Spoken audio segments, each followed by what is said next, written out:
हजुर यो माटो नि अनि यसो गर्नु पर्यो नि हजुर यसो गरेर यो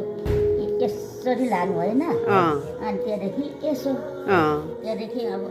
यता नछुइकन यसो अलग्गै यसो लाउँदा हुन्छ अनि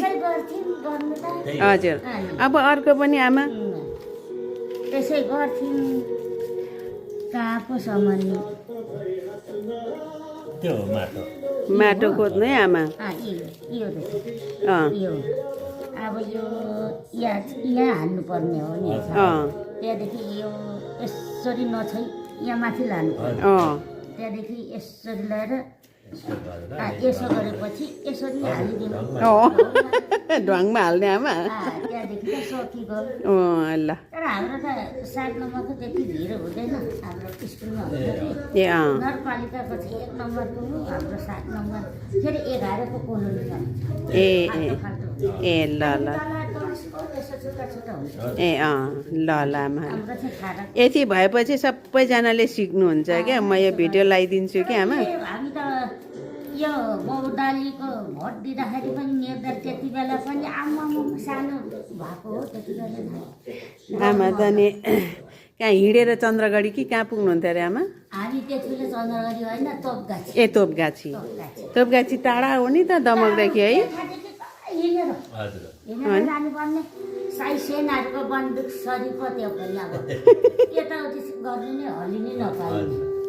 अनि तर उनीहरूले भन्छ कुन मन पर्छ अब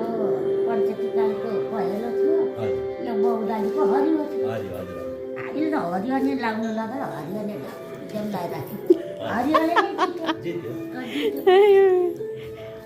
त्यसै त्यहाँदेखि सिकेको हौ नानी नि कति सालले म त 10 सालले नानी अब त 36 साल भएको थियो क्या हजुर 36 साल भएको थियो चुनाव ए म जन्मनुभन्दा नि अगाडि नै रहेछ भने थाहा छैन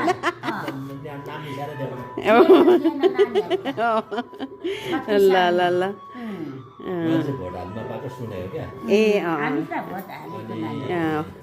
त्यहाँदेखि पछि बहुदलले जितेको तर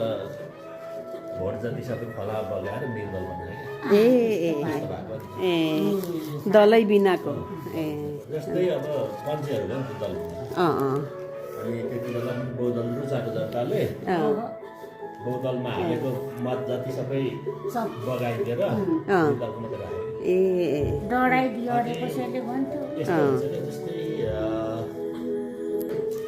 फर्जी मतले जित्ने भनेको चाहिँ के